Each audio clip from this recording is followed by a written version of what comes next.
Bismillahirrahmanirrahim. Assalamualaikum warahmatullahi wabarakatuh. Perkenalkan, nama saya Dede Redi, asal dari Tasikmalaya.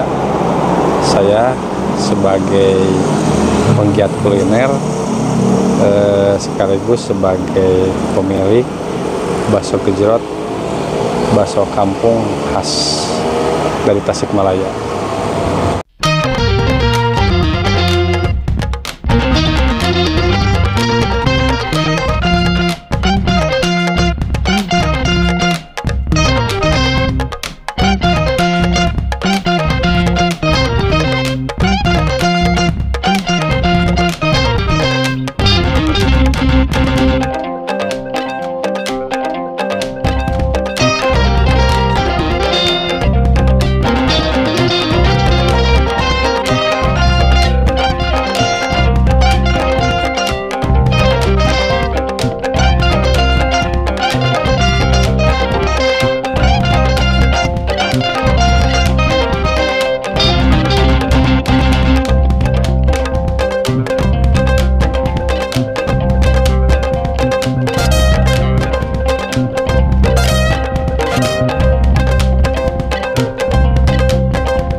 Kenapa diberi nama bakso gejrot?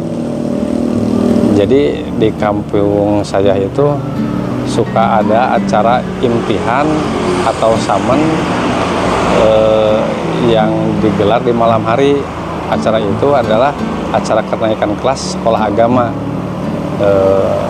Biasanya di acara tersebut suka ada banyak pedagang-pedagang yang menjajakan dagangannya, seperti minuman tempo dulu kan ada Orson atau limun namanya. Kalau minuman sekarang kan aneh-aneh, ada Thai tea atau ada apalah.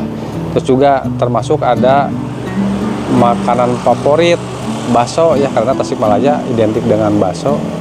Nah, baksonya itu dengan aroma yang khas, teksturnya juga khas.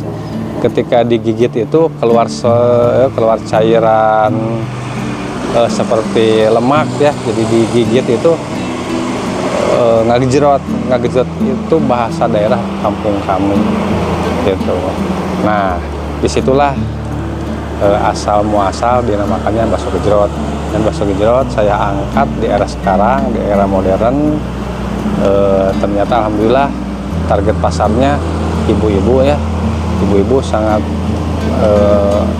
mengandungi, sangat menyukai bakso-bakso tempo dulu, bakso kampung khususnya bakso gejrot. Itulah asal muasal diberi nama bakso gejrot. Bakso gejrot itu berdiri sejak 2014 sampai sekarang sudah mencapai 8 tahun dengan modal yang sangat pas-pasan, dengan modal yang sangat terbatas.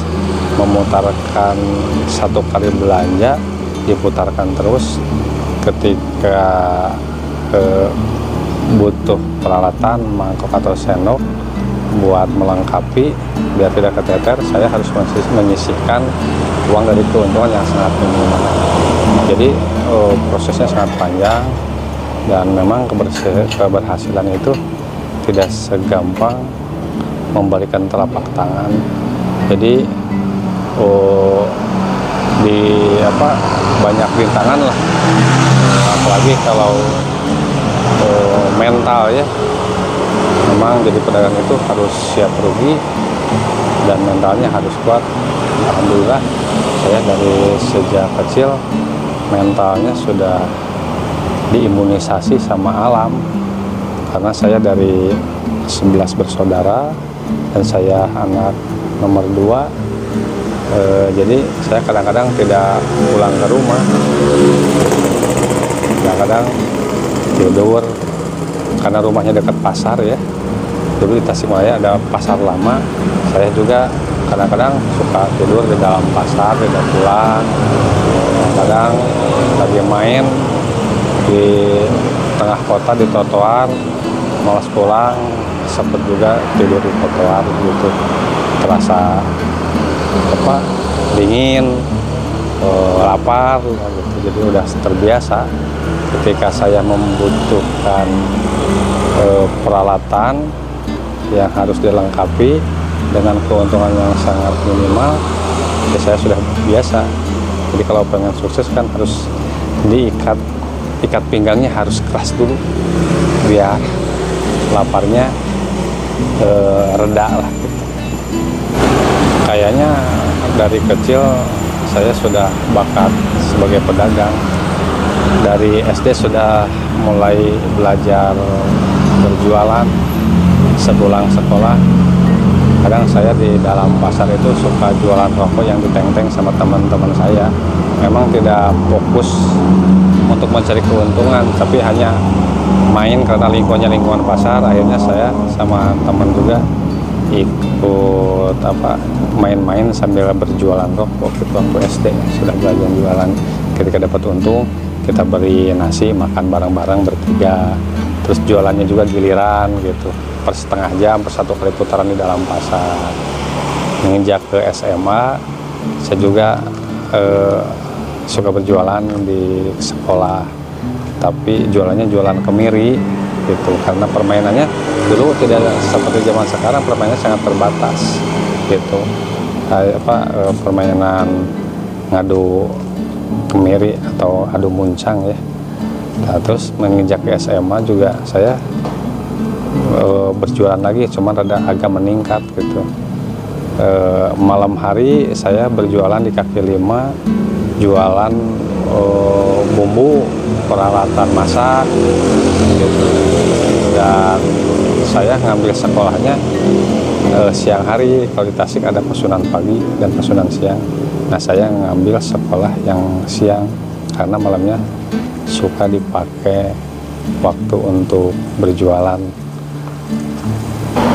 Alhamdulillah, bakso gejrot mudah-mudahan jadi wasilah, menjadi jembatan pengais rezeki, dan jumlah karyawan alhamdulillah sudah termasuk banyak ya. Termasuk juga warga-warga, ibu-ibu di sekitar juga diberdayakan. Jadi per satu adonan dikasih imbalan berapa, saya bagikan ke tiap-tiap rumah, dan termasuk juga karyawan diutamakan tetangga dulu, sisanya baru keluar. Dengan binaan, dengan didikan, dengan gaya otodidak saya gitu. Karena saya punya prinsip menciptakan lapangan kerja dengan nurani. Banyak yang menciptakan lapangan kerja tapi tidak dengan nurani. Alhasil semua karyawan alhamdulillah sangat betah, sangat paling GR, dan alhamdulillah menjadi keluarga besar di Bakso Gejrot, sampai dari gadis sampai nikah sampai punya anak, alhamdulillah menjadi saudara. Mudah-mudahan saya pribadi bisa bermanfaat untuk lingkungan dan sekitarnya. Insya Allah cabang di Tasikmalaya saya sudah pasang di tiap-tiap kecamatan yang berada di Tasikmalaya, termasuk sebagian Kabupaten Tasik Selatan dan Tasik sebelah barat. Karena berjualan bakso itu sangat banyak saingannya. Jadi kalau kita tidak berinovasi, mungkin si konsumen akan terasa jenuh dan kita akan ketinggalan kereta nanti. Makanya saya siapkan juga beberapa tempat yang pakai ada terapi ikannya, terus juga Tasikmalaya identik dengan kota santri, benar yang bercadar. Saya juga sediakan ruang cadar, juga banyak aktivis-aktivis yang suka mengadakan rapat atau apa, saya siapkan juga rapat-rapatnya gitu.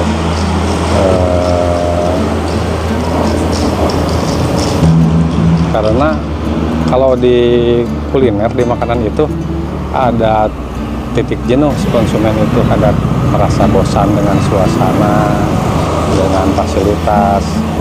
Makanya saya berusaha berinovasi semaksimal mungkin. Seperti di bakso yang sudah senior saya hanya berjaya sampai 5 tahun saja karena mereka tidak berinovasi. Makanya saya alhamdulillah sampai sekarang sudah 8 tahun. Ketika sudah omset ngedrop, saya berusaha dengan inovasi yang lain, menata tempat, gimana caranya si konsumen merasa nyaman. Istilahnya saya manjakan semua konsumen yang datang ke bakso Gejrot yang ada di Tasikmalaya. Suka duka di kuliner itu, khususnya di bakso Gejrot, sukanya ya berarti ketika jualan ramai ya, kita berarti banyak keuntungan. Nah, ketika banyak keuntungan kan kita bisa membagi ke posnya masing-masing. Jadi saya bisa, karena ada amunisi, saya bisa bersilaturahmi ke banyak-banyak teman, bersilaturahmi ke keluarga, ke komunitas. Jadi bisa sharing pengalaman. Saya juga bisa menambah ilmu di teman-teman kuliner yang lain ataupun sebaliknya. Itulah sukanya. Atau kita pun juga bisa main ke rumah-rumah sosial, pesantren lah. Intinya mah saya bisa silaturahmi lah ke sana kemari dengan dasar ada amunisi ya. Untuk dukanya memang kembali lagi ke mental gitu. Jadi apalagi menghadapi pandemi yang sangat panjang waktunya selama 2 tahun, itu bukan untung tapi itu rugi karena sudah terbiasa dengan rugi gitu ya. Saya jalani aja karena apa, yang namanya usaha itu harus siap rugi, dan rugi itu tidak akan selamanya rugi karena keyakinan saya kan yang namanya rezeki, jodoh, lahir kematian itu sudah tertulis di Lauh Mahfuz sana. Malah kayaknya tintanya juga sudah kering bahwa saya akan lahir tanggal sekian, menikah tanggal sekian, rezekinya pun juga sekian, matinya, meninggalnya tanggal sekian. Saya punya keyakinan itu, makanya dianggap santai aja. Ini kita hanya menjalankan proses kehidupan aja. Intinya ketika kita hirup, kalau bahasa Sunda, hirup jeung huripnya. Jadi nggak mungkin ketika hidup tidak diberi rezeki. Cuman itu karena mentalnya sudah dari kecil sudah terbiasa. Alhamdulillah pandemi pun berjalan, usaha pun tidak ada istilah tutup, kita buka terus. Karena kalau memang harus ditutup pun juga kasihan karyawan juga kan, ada yang punya putra 2, 3, malah ada yang sudah punya cucu. Kalau diberhentikan kan juga kasihan, dia makannya dari mana kan. Bukan saya merasa bisa menapahi rezeki, karena memang rezeki sudah dari Allah Subhanahu wa Ta'ala. Ini cuma ikhtiar saya, gimana caranya saya bisa bermanfaat dengan keadaan kondisi seperti itu. Kalau lagi usaha ramai, banyak untung, orang juga bisa membuat kebaikan dalam posisi banyak untung. Tapi kan ketika usahanya rugi, nah di sana kayak kita harus action bahwa target kita itu harus bermanfaat untuk orang lain dalam posisi lagi pacaklik ya gitu.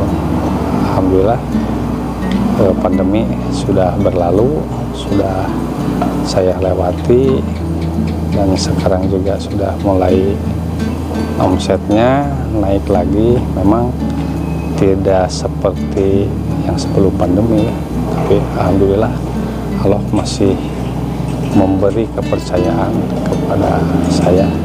Bakso Gejrot usahanya masih berjalan sudah 8 tahun. Jadi kata orang tua saya itu, apapun usahanya, hasilnya itu mau dikemenain gitu. Karena kalau pengen bahagia itu kita harus membahagiakan dulu orang lain. Kalau pengen senang harus senangin dulu orang lain. Kalau pengen hutang lunas, lunasi dulu, bantu lunasi hutang orang lain, biar usaha kita diberi keberkahan sama Allah Subhanahu wa Ta'ala. Jadi kita jangan berkecil hati lah gitu. Kembali lagi ingat bahwa kita itu sudah dicatat di Lauh Mahfuz dari mulai lahir sampai rezeki, sampai ke meninggal dunia. Terima kasih. Hanya itu yang bisa saya berbagi cerita ke teman-teman. Mudah-mudahan para generasi muda, anak-anak muda yang tidak punya modal, jangan berkecil hati. Yang dibutuhkan itu adalah proses kehidupan, tidak diwajibkan untuk hasil. Jadi kalau harus wajib hasil, nanti akan menghalalkan segala cara. Kita bismillah aja, niat keluar rumah untuk berikhtiar supaya ada dalam ridha Allah Subhanahu wa Ta'ala. Terima kasih. Bersama saya Dede Redi, Bakso Gejrot Kampung dari Tasikmalaya, Jawa Barat. Assalamualaikum warahmatullahi wabarakatuh.